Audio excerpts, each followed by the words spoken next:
Sports and the D, John out here with you. It is September 10th, 2017. A lot to get to on today's show. We're going to be talking about the Detroit Lions taking on the Arizona Cardinals, recap Michigan and Michigan State. As far as the college football breakdown is gone, I have a few NCAA quick hits as well that I want to get to. And just a quick reception at the end of it. At the last segment, we're going to be talking about the NBA 2K18 Prelude, or what was of it, as well as some of the releases that are going to be coming out next week. So let's open the show now with the Detroit Lions taking on the Arizona Cardinals at Ford Field. The Lions, to some of you, maybe not all of you, grab a surprising 35-23 victory over the Arizona Cardinals. Now, if you were asleep in the first quarter, or if you missed some of that stuff, you didn't miss much because both teams looked god-awful in the first quarter of this game. But there was a lot of skepticism in terms of maybe what you think the Cardinals will be, maybe what you think the Lions will be, in terms of having four guys on the defensive line hurt, having guys on the offensive line hurt. Questions about whether you think Matthew Stafford should have had the $150 million extension. Where will the Lions go? What will they be? Will they be a playoff team? Hell, I'm even preparing for some of this stuff and for the schedule here for the Lions to open up the season. I saw some things on CBS as I was making some picks against the spread and all of that the Lions could possibly be a surprise playoff team to some people in terms of CBS. And I thought, I wonder if that's actually true or what the Lions will actually show you on the first game. And to be quite honest, after that first quarter, and especially in that second half, it seemed like the Lions were a totally different team. A snap of the finger.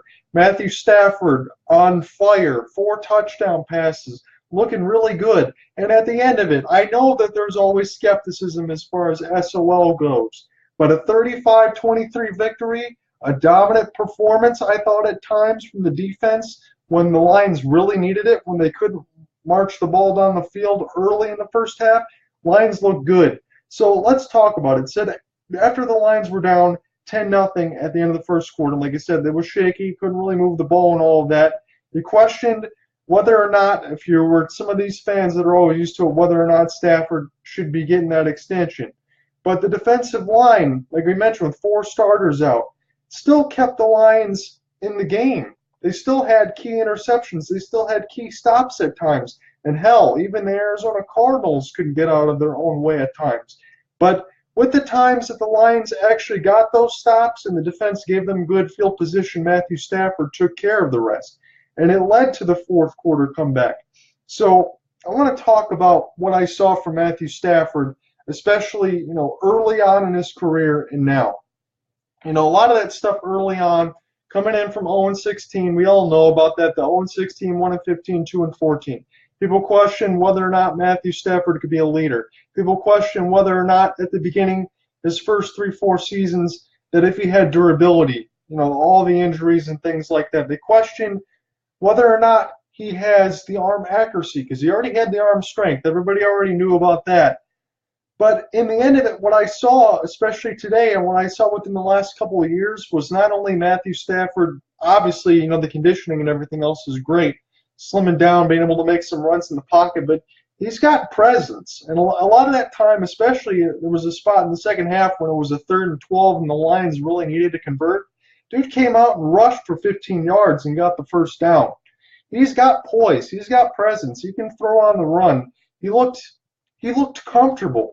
After he settled in from that first quarter, he looked comfortable, and he led the Lions again to another fourth quarter comeback and another win.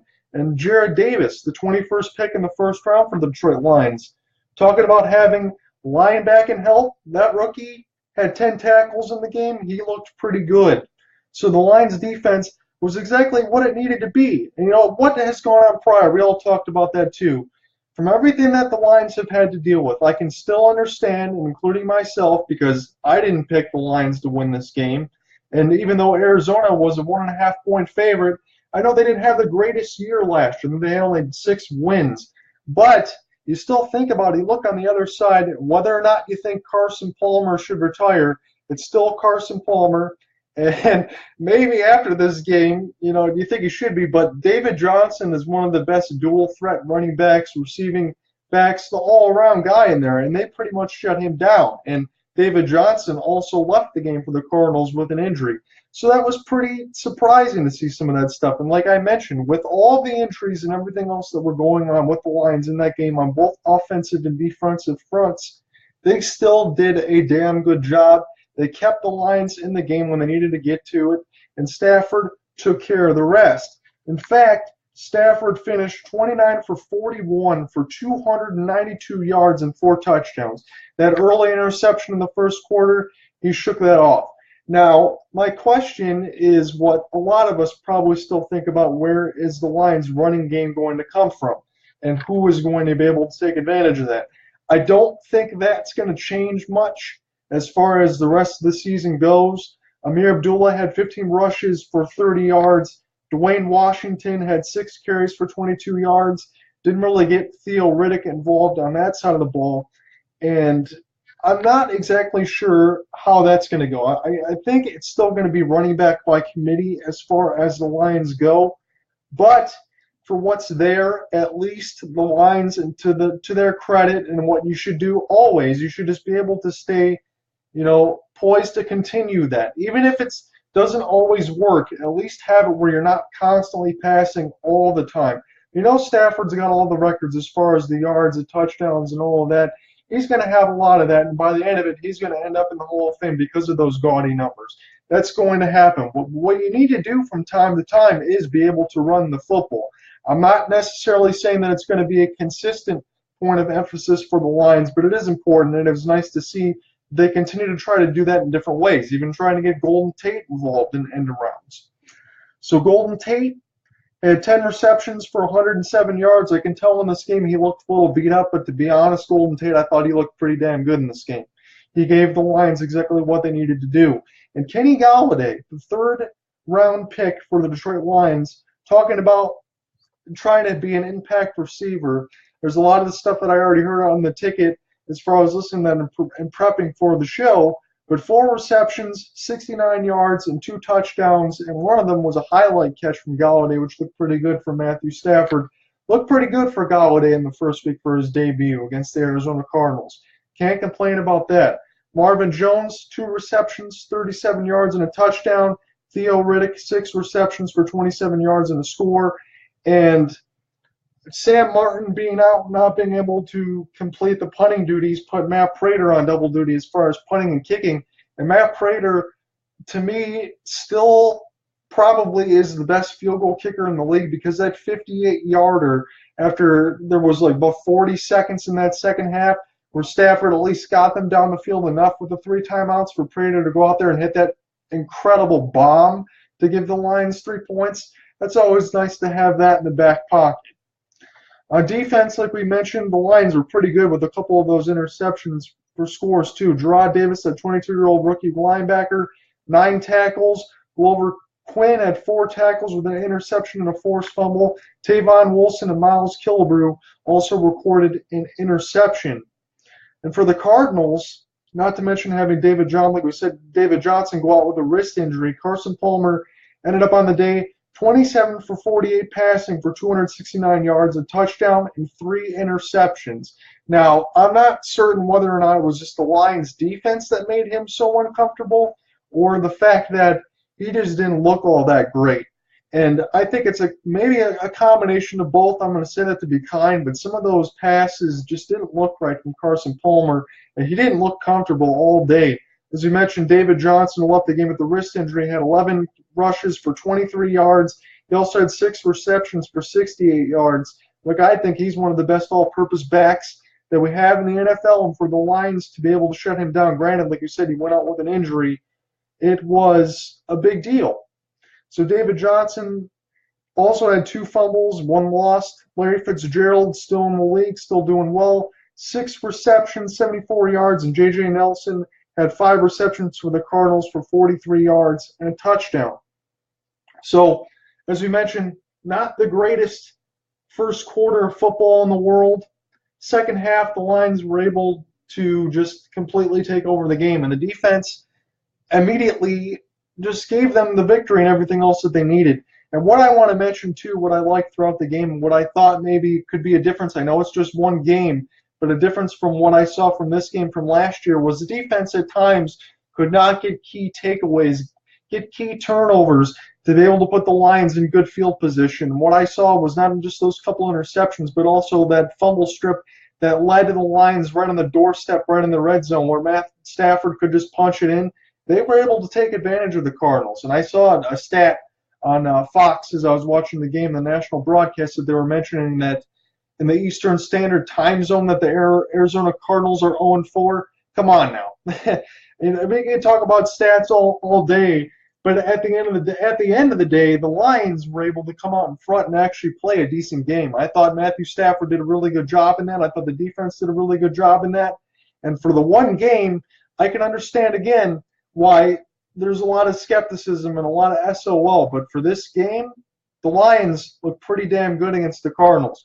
Whether or not you think they're going to be the greatest team in the world, the Cardinals, whether or not they're going to be a playoff team, it's still Larry Fitzgerald, it's still David Johnson, Carson Palmer.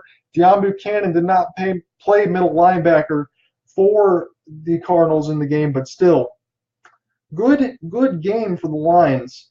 And Matthew Stafford was able to shake off that Justin Bethel 82-yard interception return for score, and he looked good. He looked every good as bit as deserving that contract extension. He looked every good as bit as having poise and running into the pocket. Good game for the Lions. And what's interesting is you're going to get a taste tonight on Sunday with the Cowboys taking on the Giants. Ezekiel Elliott has that suspension at least repealed for now.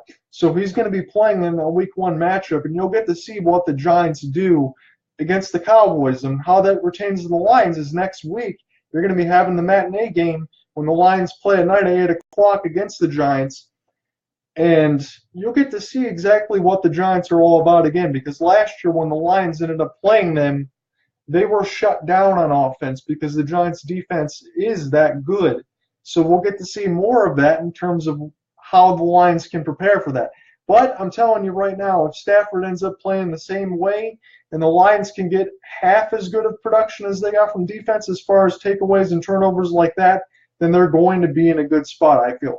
And I think, we have our questions, facebook.com/TBUGunslinger, Twitter @JohnRyanOdd, if you ever want to talk about any of those.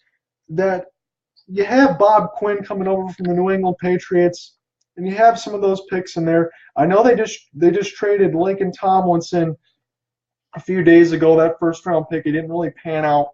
He went to the 49ers for some help. And Bob Quinn and the chance to have the things turn around, you want to know why somebody from the Patriots comes over to try to go to the Lions and necessarily try to change things around. But you get the sense that they're starting to turn around. They have some other playmakers.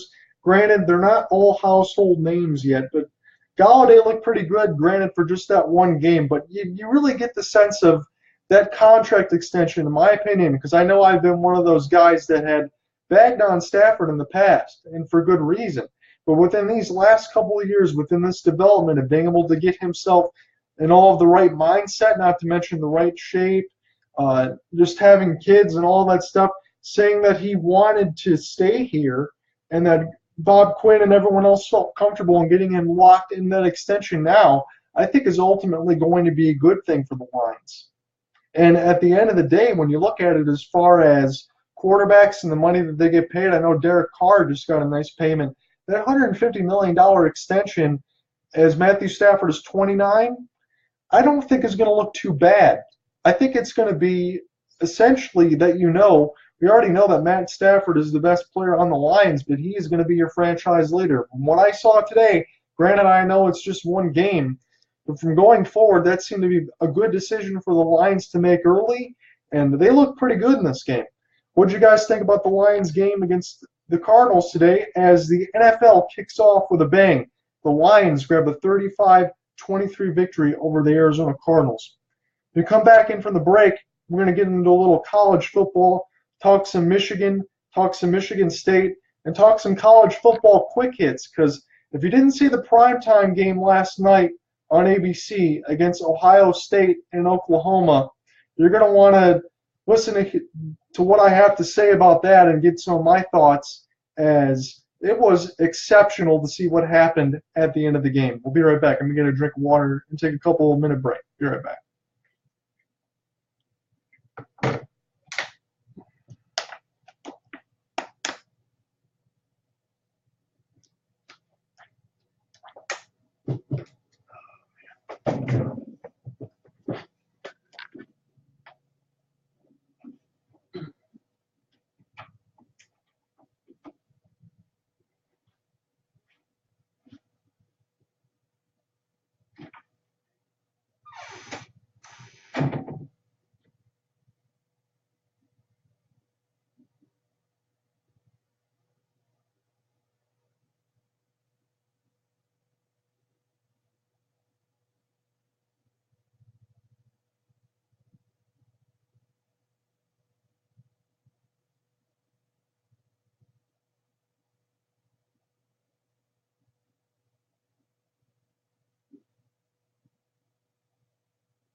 All right, Sports A and the D, back from the break. It is September 10th show, 6:40 p.m. We just talked about the Lions and the opening win against the Arizona Cardinals.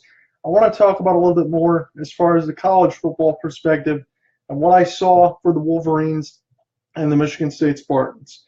So Michigan opens second game of the season at the Big House, a 36-14 win over the Cincinnati Bearcats. And if you didn't see the game and you were just looking at the score, in a sense, you would think that number 8 Michigan rolled over the Bearcats in the former Jason Maxiell Pistons standout Cincinnati Bearcats. I kid.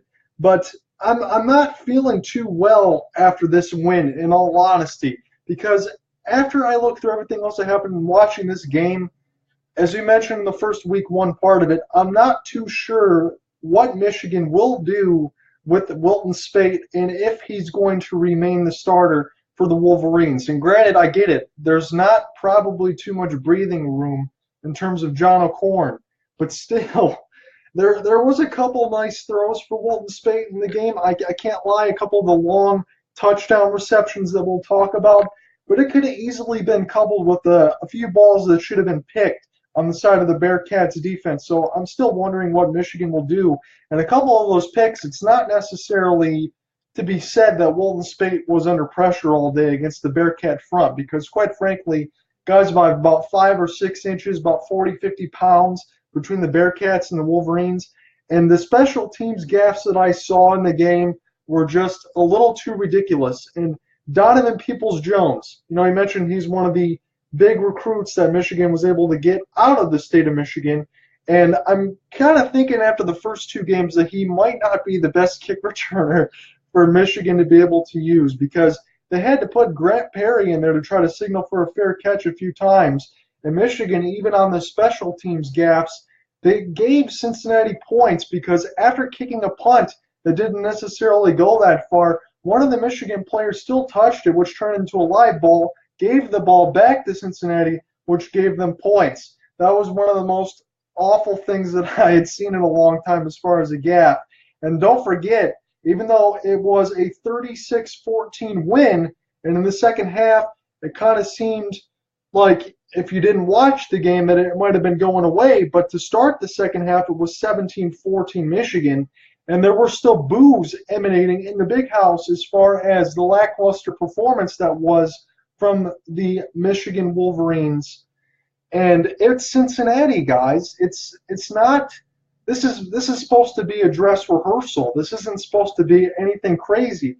There was many times in the game that I thought Cincinnati quarterback Hayden Moore had missed open receivers, and the fact that either Michigan's defense, whether it was free safety or corners, looked a little lost in terms of where they should be because there were just open receivers all over the field. The Bearcats could have had the lead several times when it was 17-14 with the missed receivers.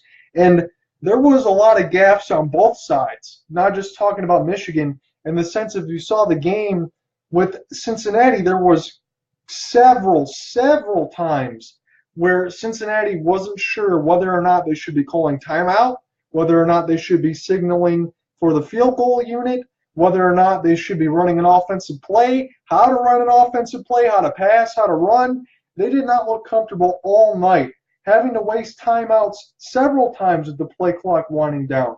And there was a specific time in the game as well in the third quarter where Cincinnati went to try to go for signal for the field goal unit to have the ball snap over the head of center to have Michigan go all back and record a safety.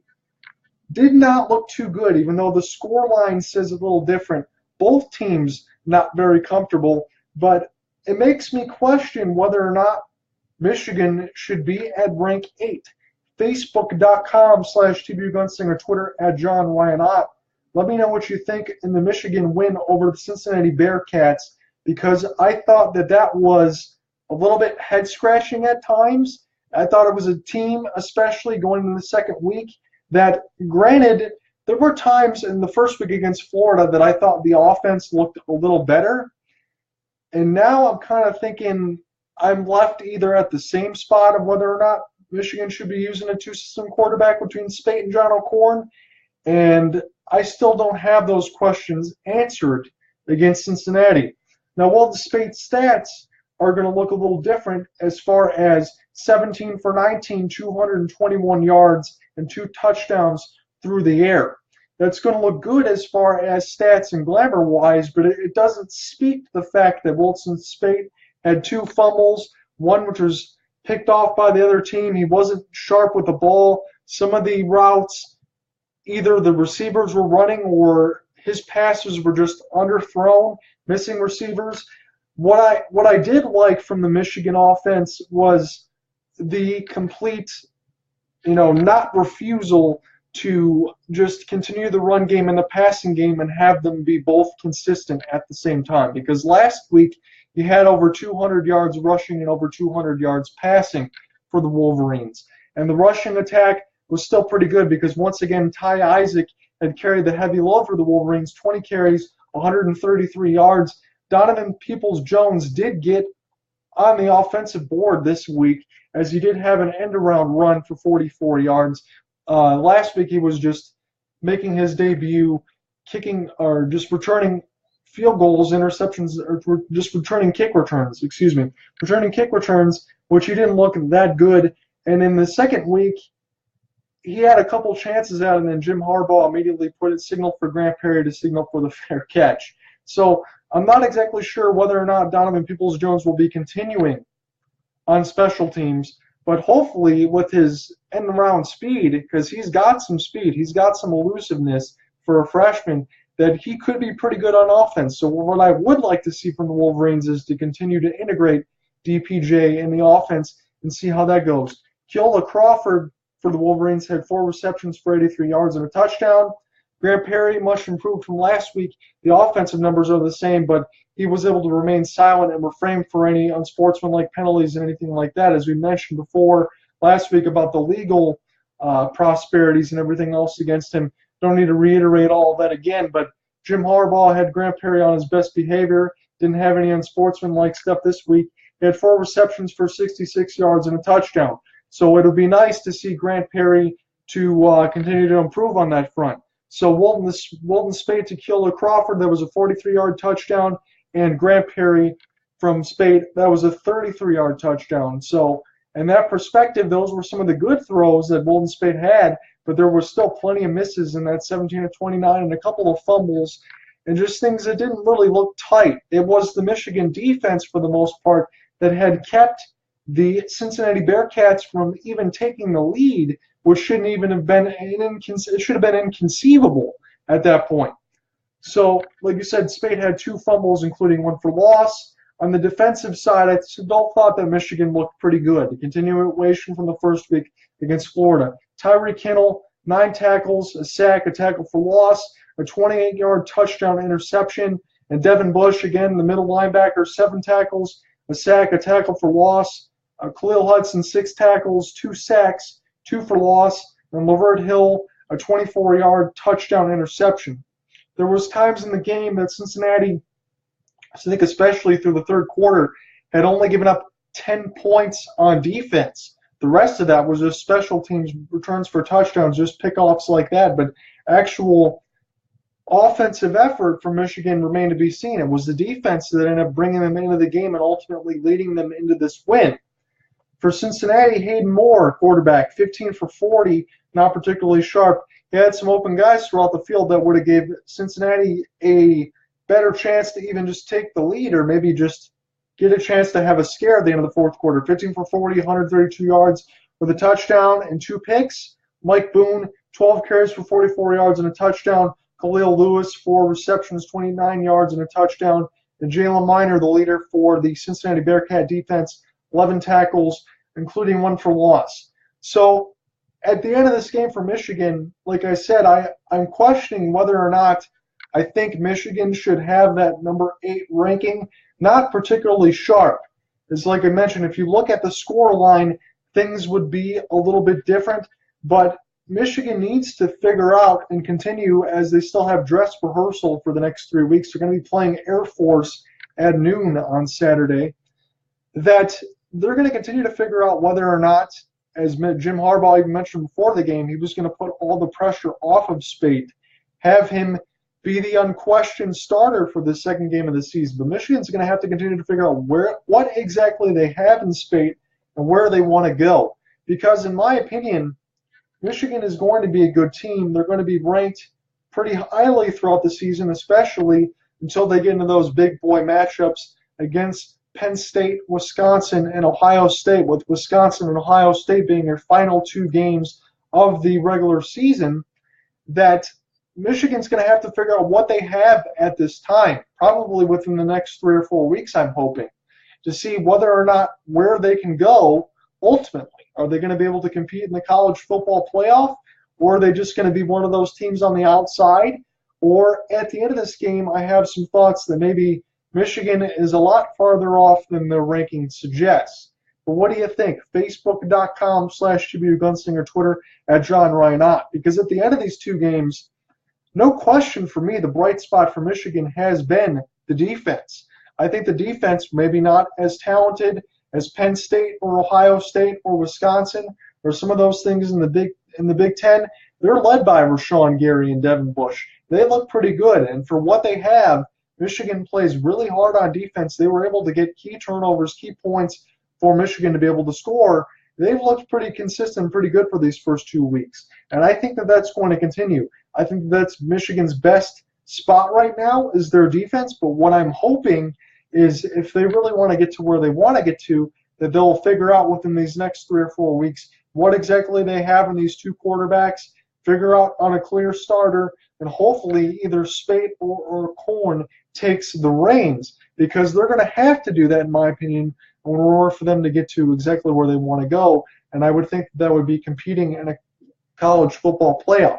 I'm not necessarily saying that they're going to get much farther than that, but that's probably where they want to end up being in terms of what Jim Harbaugh wants. But ultimately, I think that that's going to depend on a little bit of help as far as what your quarterback is going to be, probably a lot of help in the special teams as far as your punting game and all of that. I think that's going to remain a weakness throughout the whole year, because it certainly doesn't seem like any of those guys on special teams, they're going to be having open competitions on whether or not who's going to be handling punts and what they're going to be doing, because that looked really shaky. And who's going to be handing returns? Probably not Donovan Peoples-Jones, I'm guessing, in the 3rd week.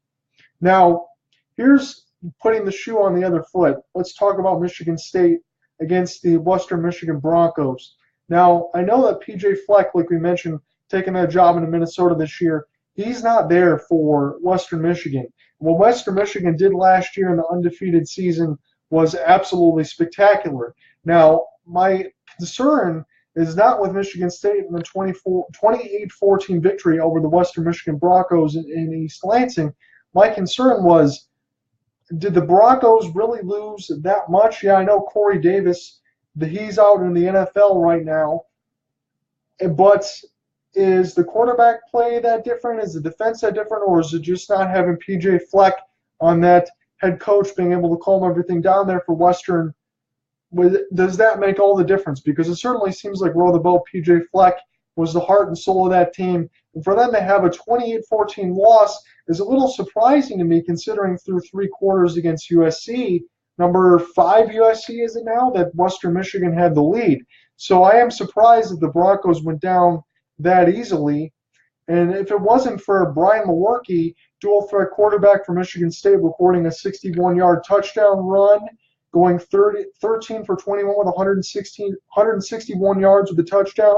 He did have one pick, but a 61-yard touchdown run and 13 for 21 with 161 yards and 9 carries for 81 yards and 2 touchdowns. 3 total touchdowns for Lewerke, being able to do it both in the air and with his legs. Looks pretty good.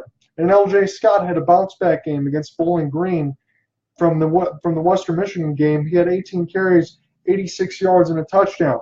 So Michigan State looks pretty good. Davis still looks pretty good at wide receiver for Michigan State. And Lewerke, I think, he could end up being one of the better quarterbacks that we have in the Big Ten.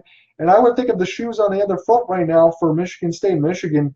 I would think that Michigan, if they could, they would happily trade for Lewerke a piece on defense, because I think right now, if you gave the Wolverines Brian Lewerke, I think some of the question marks of whether or not that quarterback play and some of the other things that ultimately where Michigan might end up, they would look a lot better in terms if they had Lewerke on that part of the ball. So Michigan State, I think, looks pretty good from that aspect. And for the Western Michigan Broncos, Darius Phillips, have yourself a game, my friend. A 67-yard fumble recovery for a touchdown and an electrifying, absolutely stunning 100-yard kickoff return for score. So Darius Phillips kept his team in the game all by himself. I am a little concerned, like we mentioned, with Western Michigan as far as the effort level was good against USC. I was surprised that they lost that way against Michigan State, but my takeaways for State was not only what did you think of Lewerke, Facebook.com/StuDioGunslinger, Twitter @JohnRyanOtt, but he looks really good, and the Michigan State defense continues to look really good. The Michigan State is going to have a little bit of a challenge on their hand as far as next week will go, because they're going to be taking on Notre Dame on NBC at 8 p.m. on Saturday. Now, Notre Dame had just lost a 1-point game against the Georgia Bulldogs, and whether a lot of people still think that Brian Kelly is going to be the answer there for Notre Dame hasn't been good in, since Rudy? So it's going to be interesting to see whether or not Michigan State will be able to take on Notre Dame and win, but Notre Dame's ultimately going to fall out of the top 25. And from the way that the Michigan State defense has looked, and there are a couple offensive gaps as far as, like we mentioned, there was over 50, not just redshirt freshmen, but over just 50 freshmen as far as the Michigan State offense is concerned. So they're really young. They continue to get better in the second week against the Broncos. They will have a little bit of a test on their hand as far as Notre Dame. It does stink for Michigan State in the fact that Notre Dame fell out of the top 25, because having a win over Notre Dame, if they can get it next week, would look pretty good in that sense of it. But it will be a little bit of a better test for Michigan State. But they're going to be hosting Notre Dame in East Lansing at 8 p.m. on Saturday, and we'll see what's what then. But so far, Michigan State's defenses look pretty good. Lewerke's look pretty good. And on the other end of it, Michigan's defenses look pretty good. But I want to talk about one other thing before we get off the college football topic, and then we'll break, was a college football quick hits here.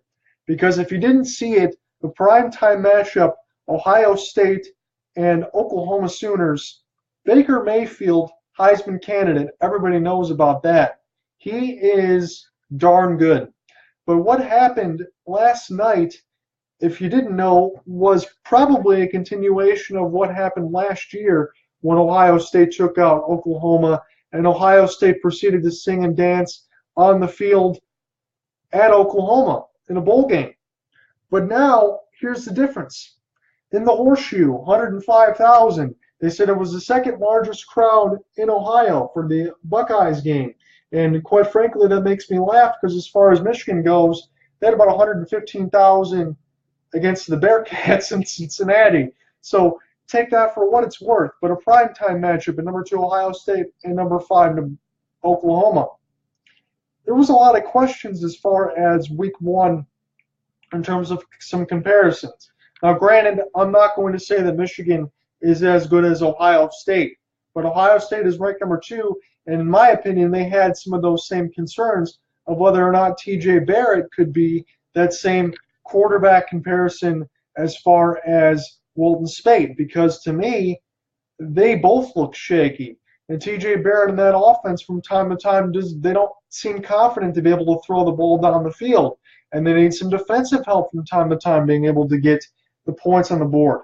And that was much more of the same as far as that quarterback comparison. But what you have in Oklahoma and Heisman candidate Baker Mayfield, he went off. I think he only missed 5 passes, threw for over 300-something yards, and absolutely spanked Ohio State in their house in that primetime game on Saturday.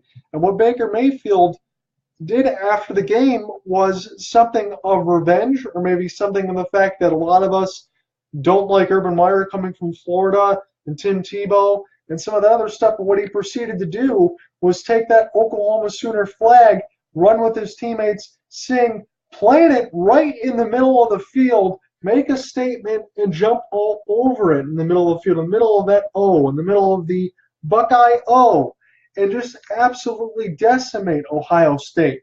Now, there are some questions whether or not you believe it. Facebook.com/TBGunslinger, Twitter @JohnReinott. There's some questions on whether or not Ohio State, to some of you, should have retaliated, or have they simply just got their comeuppance of what they've done last year. Because, in my opinion, when I think about everything that's going on with Urban Meyer, especially in that first half of that game, when the sideline reporters went up to him and said, how do you think you played in the first half? We played terrible. How are you going to fix it in the second half? We're fixing it right now. He was not too pleased with how Ohio State has played within these first 2 weeks on offense, and nor should he be. But if, at the very least, if I was Urban Meyer in this second week, what I'm going to do on Monday is I will bring the kids in there for a special meeting or whatever they do. I would show them that tape 5, 6, 7 times in a row. I will burn in their mind what they saw Baker Mayfield and the team do in the middle of the Horseshoe against all of those fans, absolutely blatantly sending a message and saying and asking them, do you want that to go on again? Do you want that to continue for this team? Or are you going to try to make a damn statement and prove that you should be the number 2 team in the land? Because they got flat out embarrassed. And I get it. Oklahoma is a good team, and Baker Mayfield is the real deal. And quite honestly, after watching that game, it wouldn't surprise me if he was the first pick in the NFL draft, because teams are always looking for NFL quarterbacks. He's accurate. He's got a deep arm. He's got poise in the pocket. He can run.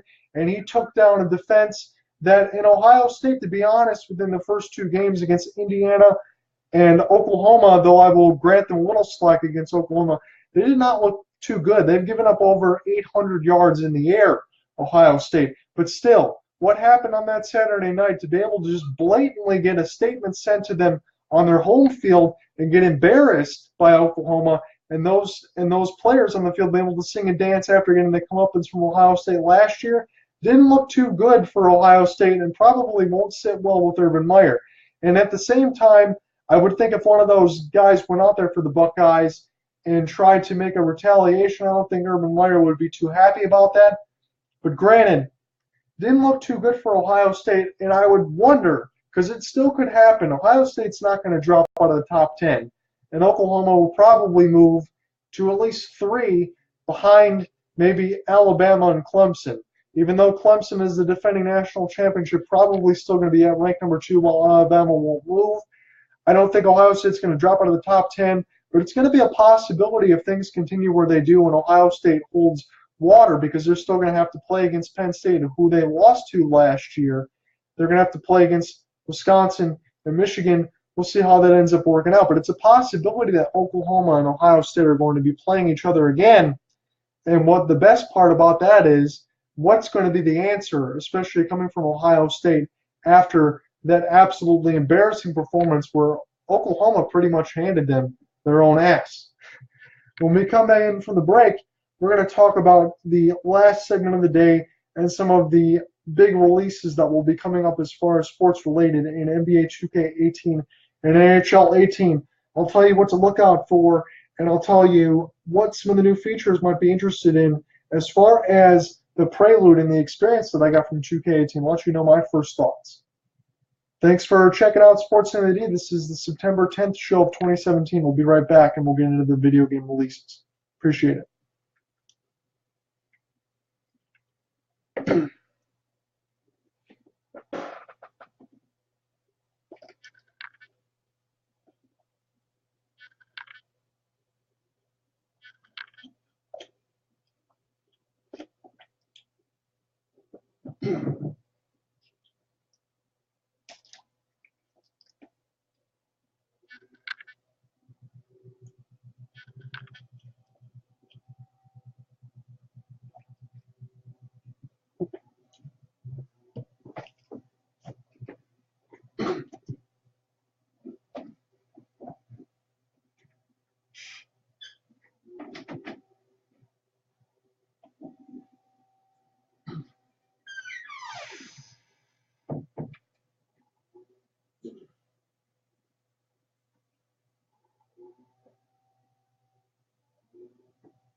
So third and final segment here for Sports and the D of this September 10th show of 2017.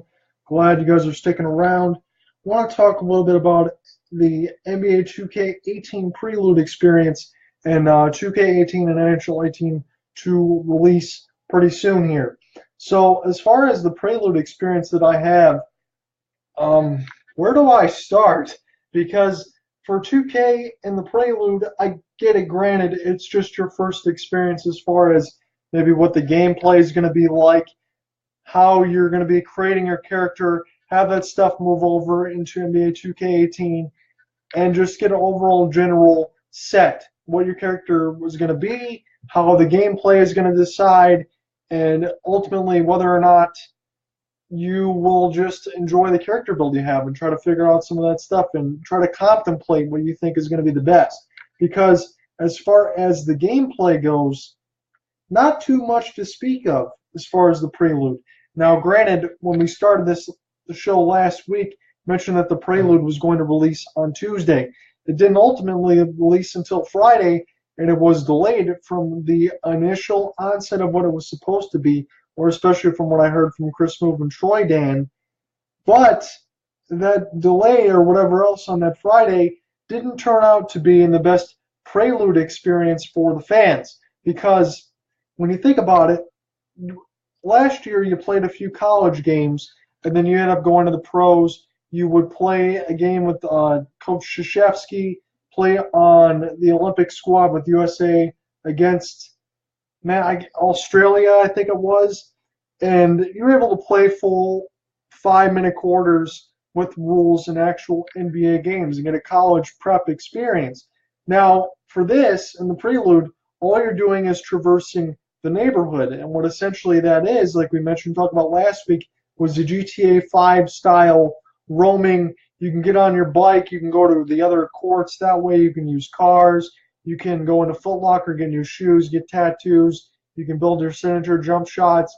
You can work out with others, I think, when you go throughout the, not in the prelude, but in the actual game to build up your attributes and things like that. Now, essentially for the prelude, that's what you did. You had an opening intro as far as a cutscene, and then what ultimately ended up happening was you would choose a jump shot. At the wheel thing on the side, you would sign in. Ultimately, you would decide whether or not what player types you're going to use, whether you're going to be a driving finisher, whether you're going to be a shot creator, playmaker, defensive stopper, post scorer. You could pick all of your different things at all different positions as far as your wingspan, your height, your weight, and all of that just as it was. But the caveat for 2K18, if you chose to do, was you can pick a second archetype, the secondary, if you will. So you couldn't just be a shot creator if you didn't want to. You could ultimately be a shot creating driver so you can get a little bit more speed and have a little bit more so you can get to the rim, or a shot create three-point shooter so that way you can crossover, dribble, hit mid-range shots, but also step out and hit a three. You could do a lot of that mix and match. But essentially, the takeaway from that was the Amethyst badges from 17 that were introduced last year that were all powerful remain, but if you had a secondary type, depending on what you chose, it would take away those Amethyst badges, ultimately leaving you with, if you had the badge, which is going to be easier to do for this year's game because you actually get to see in real time of what you have left to do, that if you had the badge, it would be ultimately all powerful and give yourself essentially at times what 17 was when you're launching from half court and still getting green release threes, essentially could be game breaking.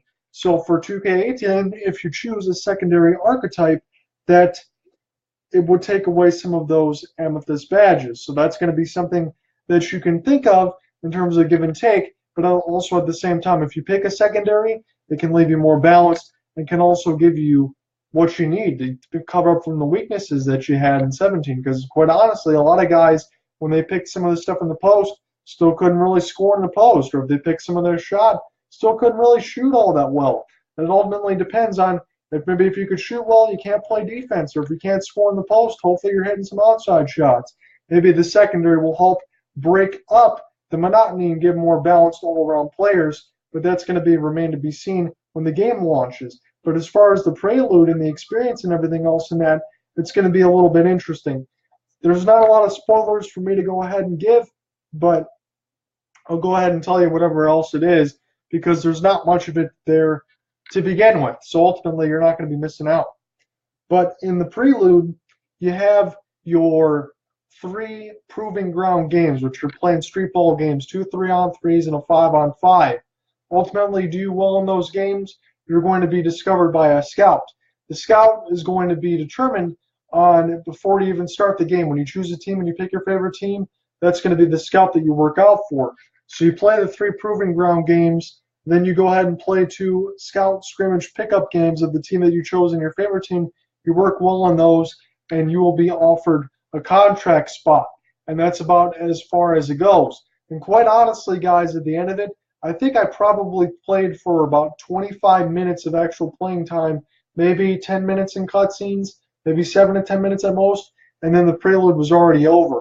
Not much to speak of as far as the prelude is in comparisons of last year, being able to play 4 college games and then a game against Australia and an Olympic edge. To have that, there's not as much of a overall experience. And as far as the prelude goes, not the overall gameplay, but as far as the prelude goes, a lot of you guys thought that it was pretty garbage. And to be honest with you, I don't know if I'm going to go that far as it being garbage, but the prelude experience itself might have been what you're calling garbage. And I could understand it being weak and underwhelming. I get that it's a prelude and I get that it's kind of a demo, but it's one of those glorified demos that back in the day, I could probably sympathize with you on the Xbox 360 that you would probably just much rather have a 2 or 3 minute quarter and then being able to just replay that instead of getting to actually see what the game is like rather than playing street ball games in Prelude and not really getting much out of it. So the Prelude experience didn't leave much to be desired, but the overall gameplay, if you play one of those 2Ks, you play one of those tutorials, a lot of people said from 2K17 to 18 that it felt a lot different. I'm going from 2K16 to 18 myself, and I still think the game plays smooth. It looks beautiful. It was pretty good. It had Isaiah Thomas already on the Cavaliers, Kyrie Irving on the Celtics. That was already reflected in game. For what's there in the game looked good. The controls remain the same, although if you wanted to use the L2 or the L trigger on the Xbox 360, Xbox One, you could to do dribbles. So that was a little bit different there if you chose, but the gameplay was more or less the same, and it was pretty smooth and beautiful. As far as releases go, this is going to depend on whether or not you reserve the games for early release. Now, Tuesday night on September 12th, or Monday night if you do the 9 o'clock release, if you pre-order the Young Stars edition for NHL 18 with Connor McDavid on the cover, it is the $80, much like the Madden GOAT edition from a few weeks ago. So if you pre-order the Connor McDavid Young Stars edition for NHL 18, you can pick it up on the 9 o'clock release, your time, Eastern, be 9 Central, be 10 Eastern, all that. You can pick that up at a GameStop if you choose. You can pick that up if you pre-order the game, the $80 edition. Otherwise, NHL 18 will launch on Friday. Now, the difference for me and for some of you guys, if you've just pre-ordered 2K, you didn't have to pre-order any special package, just pre-order the game in general, so it's going to be $60. You get the early tip-off, which will launch Friday of this week, which will be, let me check here, this will be the 15th. So 2K, if you pre-ordered it at GameStop, will launch the early tip-off on the 15th, and NHL 18 will normally launch on the 15th if you did not pre-order. So on Friday, I'm going to be picking up both of these games, so that's going to take a little bit out of the bank account, but that's going to be one of those ones that I would normally pick up every year. Now, granted, I skipped out on 2K last year. NHL is one of the ones that I normally buy, even though, as I mentioned many times before, hasn't been my favorite overall experience in next gen, but what NHL will bring finally is what something that they should have ended up bringing before is the ability to play couch co-op online with your other friends when you're playing just normal matchups. So if you want to take the Red Wings on against the Columbus Blue Jackets or something like that, you could send an invite to your friend that's already on the line, and you can play against other people with NHL teams online, as you should be able to do, rather than not just versus, and play them against other groups, be able to play online games unranked that way, which is kind of nice. Also, if you play Hockey Ultimate Team, you can invite your other friends to help you complete short challenges and things like that, so you can play Ultimate Team online with your friends as well. So that's kind of nice. The 2K and the aspect of that is going to have a whole different My Career experience, as it always does. It's going to have those double archetypes if you choose to do. The neighborhood is going to be a GTA 5-like experience, which will be able to be free roaming. You're going to be able to actually choose what you want your boost to be, which is quite thankfully something good for 2K to be able to actually get people what they want this year. Hopefully that remains to be seen how the servers are going to work as far as the neighborhood is going to operate, but both of those games are going to look pretty good. So next week is going to be a busy week as far as Michigan State. You're going to have the Lions game. That's going to be a night game.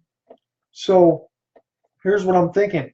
For Saturday, I'm going to try to go ahead and just do Michigan and Michigan State live for that Saturday show, so you don't have to wait for everything for Sunday. And Sunday, try to do this stuff live for the Lions to get post-game reaction after that, because I'm going to have to try to get some time in there with 2K and NHL to give my first thoughts and opinions of whether or not I think you guys should go out and get those games. So it's going to be Michigan State next week with the Lions, and then talking about NHL 18 and 2K 18.